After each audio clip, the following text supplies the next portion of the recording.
When I groped my way to the living room to get a charger in the middle of the night, my eyes accidentally glanced at Kael's phone. The screen was still on, and a WeChat message stabbed sharply into my eyes. If you didn't have a girlfriend, would you like me? His reply was just one word, yes. The tips of my fingers turned cold as I gripped the edge of the phone. When I shoved the chat history in front of him, the air froze instantly. Kael silently crushed out his cigarette, and the ash fell onto the sheets like the shattering pieces of what we had between us. She's just a colleague, he finally spoke, but his tone lacked the warmth it used to have.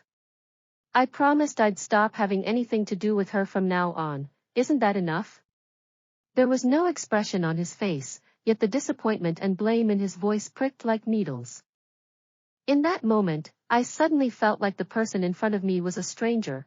This was the boy who had wrapped his scarf around my neck over and over again in Seattle's cold wind, the boy who had said, "I don't want you to get sick, not even a cold." How had he suddenly changed?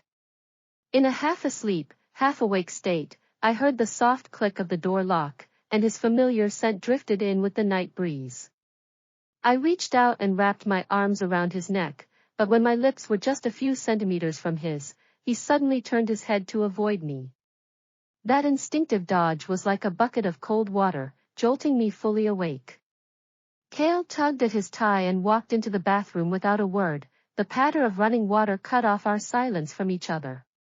I stared blankly at the ceiling, thinking that he'd been working overtime until late every night recently. He probably hadn't even had dinner. The grievance in my heart faded a little. I reached for my phone to order takeout, only to realize it was still charging in the living room. Kael's phone on the pillow was still lit. Without overthinking, I picked it up and skillfully selected the Chinese bone soup noodles he'd been eating a lot lately. But my fingers froze when I was about to place the order. A notification popped up on DoorDash, errand order delivered successfully, and the order details clearly read, 1 pack of brown sugar, 1 box of Tianchi menstrual pain capsules.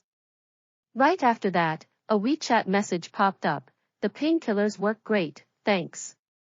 I froze in place, my fingers hovering over the screen, too afraid to tap in for a long time. The latest chat history stopped half an hour ago. Kael, you looked pale when you left just now. The other person sent a pitiful emoji. I finished the project. Great, then you can sleep in tomorrow and come to the office a little later. 2 minutes later, he sent another message, are you okay? When he didn't get a reply, he sent again 5 minutes later, I bought you something, keep warm these days. There was no contact note, but from the profile picture and tone, I immediately recognized it was Leora. That name had carried an indescribable sting since the first time I heard it. A month ago, we went to a movie theater in downtown Los Angeles. During the climax of the film, I noticed Kael was distracted. When I turned to look at him, I caught him smiling at his phone, a relaxed look I hadn't seen in him for a long time. What are you looking at?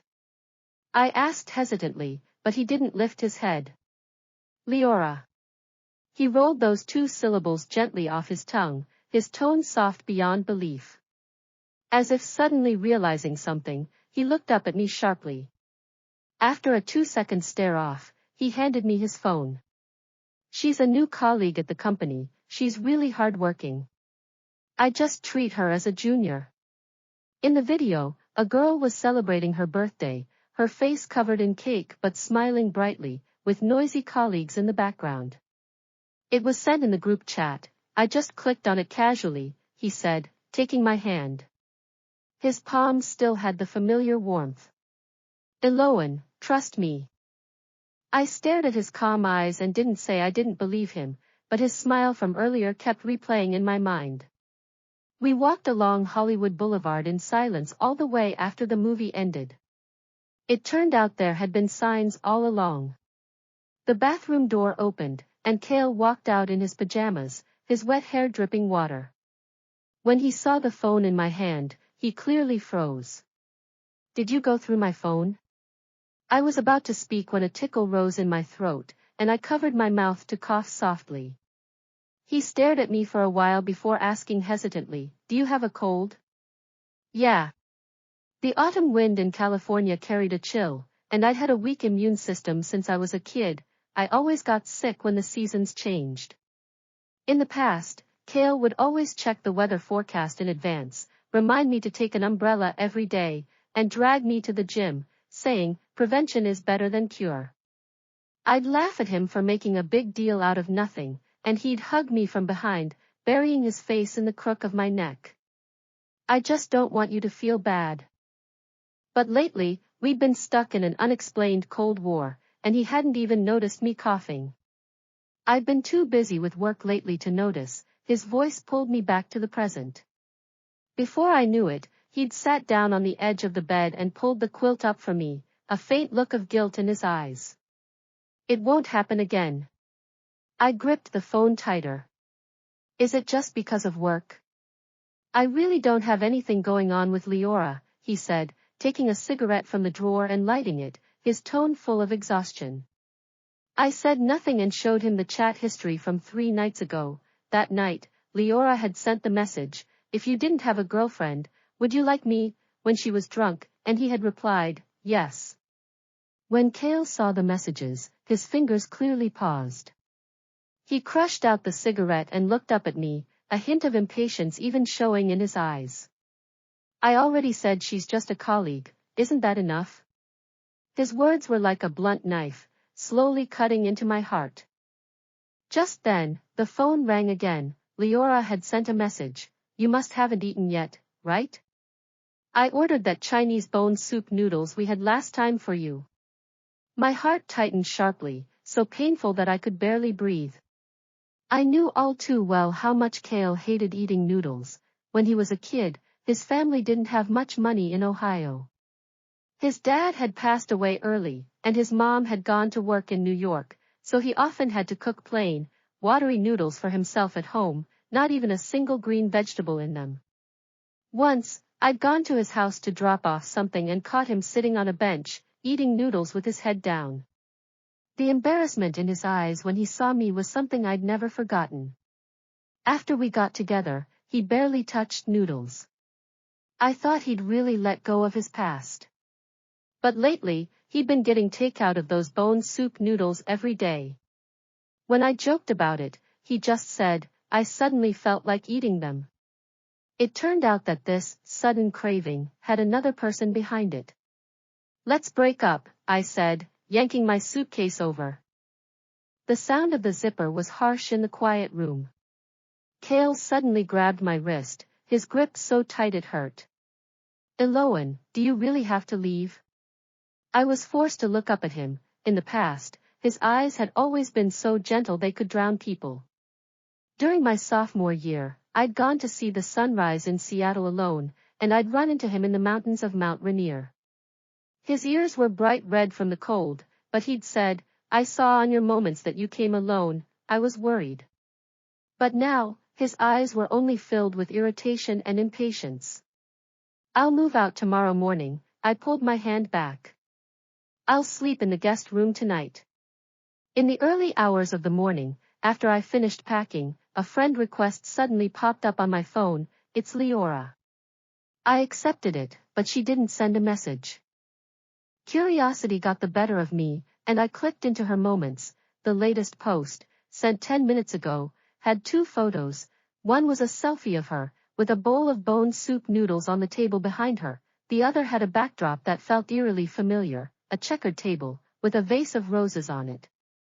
It was the one Kael and I had picked out last year at the Chinatown supermarket in San Francisco.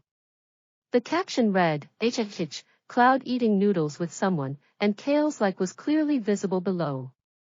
And this post was only visible to someone. I barely slept that night. My dreams were filled with fragments. When I was a kid, I'd wiped the bruise off Kael's cheek, and I'd cried even though he hadn't said a word. On that mountain in Seattle, he'd wrapped my hands in his and stuffed them into his pocket, but the last image was of him hugging Leora, walking past me coldly on a Manhattan street in New York, not even giving me a glance. When I went downstairs the next day, I was completely stunned.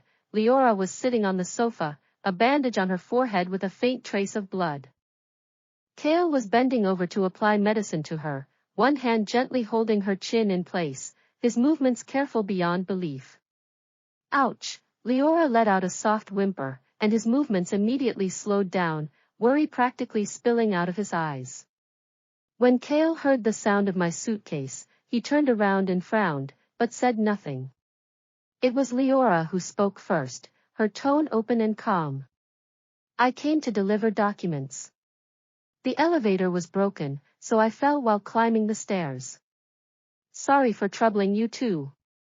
I ignored her and walked straight to the door, but Kael grabbed my wrist again. Are you still being unreasonable? His tone was full of impatience, but my gaze suddenly fixed on his wrist, that gray watch. I'd found it when I was preparing his birthday gift last month. I'd bought a silver watch to give him, but I'd seen him wearing this expensive, unknown watch instead. A friend gave it to me, he'd said lightly. Later, to spare my feelings, he'd put this watch away and worn the one I gave him every day. It turned out that on the first day of our breakup, he couldn't wait to put it back on. Get out of my way, I said calmly. Kael's hand paused, and his voice suddenly sounded unnatural. The client we're meeting today is really important for the company. That watch, she gave it to you, didn't she? I cut him off. He fell silent, but Leora chimed in at the right moment. Kael, we should go meet the client. Just then, a voice came from the door. Sis, I'm here to help you move. It was Thorn, and behind him stood Silas, my desk mate from high school in Boston, who was now his boss. Thorn scratched his head, looking a little embarrassed. I thought you'd have a lot of stuff, so I asked Silas to come too. Silas stood at the door, his gaze falling on me, and he nodded slightly. I avoided Kael's eyes and walked out with them. I could hear him calling after me, but I didn't look back. Silas's car was parked by the side of the road. He was sitting in the driver's seat, his fingers tapping gently on the steering wheel. Thorn helped put my suitcase in the back seat first. When I was about to open the rear door, I heard Silas say, "Sit in the front. It's better for motion sickness." I froze for a second. How did he know I got motion sickness? No one spoke on the way. Soft music played in the car. I looked at Silas's profile and suddenly remembered a lunch break in high school. I'd woken up from a nightmare in the dormitory in Boston, my forehead covered in sweat, and he'd silently handed me a tissue without saying a word. Back then, he'd always been quiet, wearing headphones and doing homework most of the time. We'd been desk mates for a year but had spoken fewer than 10 words. I never thought we'd meet again like this years later. When we got back to the house in Los Angeles, it was already afternoon. My mom came out of the kitchen. Her eyes were still cold when she looked at me, but she smiled at Thorn. The food's still warm, hurry up and eat. The meal was awkwardly silent. I knew she didn't like me, so I didn't plan to stay long. In the evening, my mom's ball of knitting yarn fell to the floor. When I bent down to pick it up, she suddenly spoke. Why did you break up with Kael? It's just a watch, he didn't even do anything wrong. Why are you making such a fuss? I froze, memories suddenly flooding back. When I was a kid, I'd tripped over a classmate in Chicago and cried to her about it, but she'd yelled at me. Why did they only bully you? Find the problem in yourself. Once, Thorn had pulled my hair, and I'd pushed him back. She'd slapped me across the face and called me unreasonable. Kael's mom has a lot of connections, she continued, her tone of entitlement pricking like needles. Your brother will still need her help to find a job on Wall Street in the future. I said nothing and turned to go back to my room. In the darkness, I could hear Thorn arguing with her outside the door. After a while, the door was gently pushed open. Thorn sat down next to me, his voice choking. I'm sorry, sis. I argued with Mom, she shouldn't have said that to you. He took a light gray scarf out of his bag. I rented a 2-bedroom apartment in downtown Los Angeles. You can stay there first. Your future is yours, you don't have to yourself for anyone. I clutched the soft scarf, my eyes suddenly watering. This younger brother, who had always been Mom's favorite, was still the light in my life. The next day, I blocked all of Kael's contact information and moved into the apartment Thorn had rented. While I was unpacking, a WeChat message from Leora popped up. I can explain about the watch. She said her mom had brought two back from Europe, one for herself, and one for Kael. I asked, do you have a women's version of the same watch too? She didn't reply. In the days that followed, I threw myself into work. Kael came to my company in New York several times to wait for me, his tone sincere, but I ignored him. Until one night, when I was working overtime late, a colleague said, "It's raining outside. Your ex-boyfriend has been standing downstairs this whole time, refusing to come in." I took an umbrella and went downstairs. I saw Kael standing in the rain, soaked through, water dripping from his jaw. "Elowen, you still care about me," he said when he saw me, a flicker of hope in his eyes. But I suddenly felt annoyed. "Wait until the rain lightens up, then leave." I didn't handle things with Leora well, he hurried to explain. "But I really don't have anything going on with her." "I don't want to hear it anymore," I cut him off. His face darkened. "You're breaking up with me just because of one message?" I stared at him in shock. Did he really think this was a small thing? All those moments when he'd allowed Leora to get close, all that tenderness he'd hidden in his phone, did none of that matter to him? I took out my phone and showed him the screenshots of Leora's moments, visible only to him, and the chat history about the watch. "Now, do you still say there's nothing between you two?" His face turned paler and paler. I asked again, "You barely ate noodles before, why have you suddenly started loving bone soup noodles lately?" The rain was still falling. He stood on the street in New York, silent for a long time. Finally, he slowly walked into the rain, his figure fading into the mist. After that, Kael never came to find me again. Thorn dragged me to go hiking in Yellowstone National Park, and he always invited Silas along. We gradually became friends. Before the Mid-Autumn Festival, my dad sent me a WeChat message, "Are you coming home?" Mom bought a lot of hairy crabs, she ordered them from Chinatown. I replied, "I'm busy with work, I might have to work overtime." All he said was, "Take care of yourself." The day before the holiday, Leora suddenly called and asked to meet me at a cafe in San Francisco. "I don't want Kael anymore," she said, sitting across from me. Her tone sounded casual, but there was hidden bitterness in her eyes. I confessed to him, and he rejected me. When colleagues teased him at the dinner party, he said, "I have a girlfriend," but by then, everyone already knew you two had broken up. She paused, her voice trembling. "After the dinner, I followed him and saw him go downstairs to your place. I also saw you going upstairs with a man." I froze. She was talking about last weekend when Silas, Thorn, and I went hiking in Yosemite. I sprained my ankle on the way down, and Silas helped me upstairs. "That's when I realized he truly regretted it," Leora said with a bitter smile. "But I know you won't forgive him." I looked at her. So that's why she invited me, to confirm my stance. I stood up. "Kael and I are completely over." During the Mid-Autumn Festival holiday, I was holed up in my LA rental, rushing to finish a proposal. After pulling several all-nighters, everything suddenly went black. When I woke up, I was in a hospital bed, and Silas was sitting beside me, typing on his laptop. Thorn went to get food, he handed me a cup of warm water. "The doctor said you're overworked and hypoglycemic." I felt a twinge of guilt. "Sorry for the trouble." He smiled. "Just as hardworking as back in high school in Boston." As he spoke, the door to the ward opened, and Kael walked in carrying a thermal container, looking haggard with stubble on his chin. It was the first time I'd seen him in such a state. "Elowen, I heard you were sick, so I made your favorite crab congee. I bought the crabs from Chinatown." He opened the container, a band-aid on his finger. There was no soy sauce at home, and the congee almost burned when I went back to get it. It took me several tries to get it right. I looked at him. The man who used to never step foot in the kitchen was now making congee for me. But the hurt in my heart remained, a wound that wouldn't heal.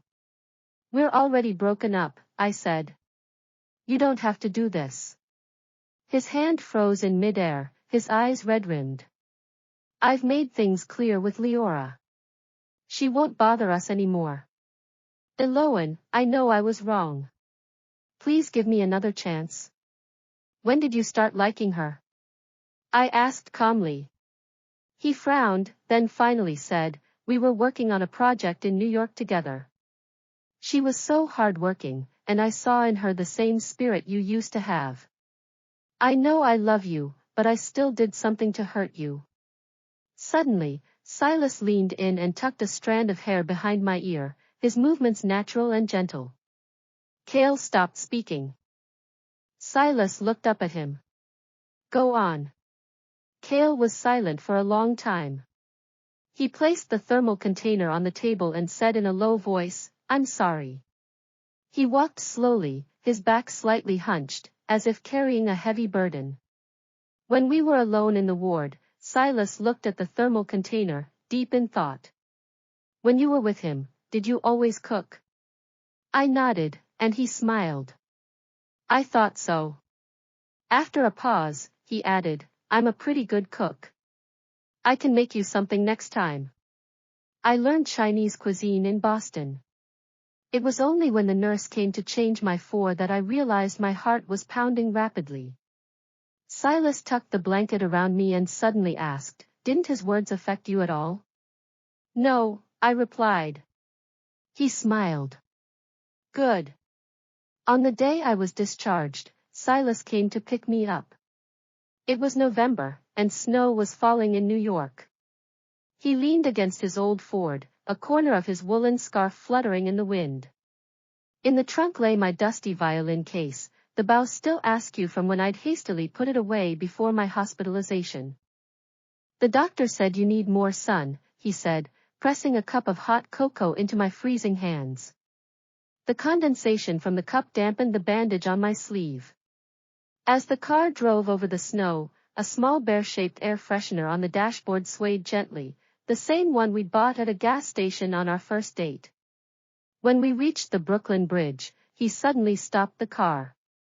Across the river, Manhattan was ablaze with lights, like diamonds scattered on black velvet. Remember you said you wanted to play Moonlight Sonata on this bridge? He opened the trunk, and the scratches on the violin case glinted under the streetlights. I set up my violin. The moment the cold wind seeped through my hospital gown, the strings produced an unexpectedly clear sound. Silas hummed along, his off-key voice blending with the waves below. When the piece ended, he pulled an old pocket watch from his pocket. Inside the lid was a photo of us from last year at Coney Island, back when I hadn't been diagnosed, and his tie was wrapped around his neck from the sea breeze. The watchmaker said the gears are stuck. He fastened the chain around my wrist. The cool metal pressed against my pulse. But I think some moments that stand still can make nice memories. The snow fell heavier as we walked back, leaving footprints in the snow. In the rearview mirror, the city's neon lights blurred, while the little Bear air freshener on the dashboard continued to sway, like a waltz that never ends.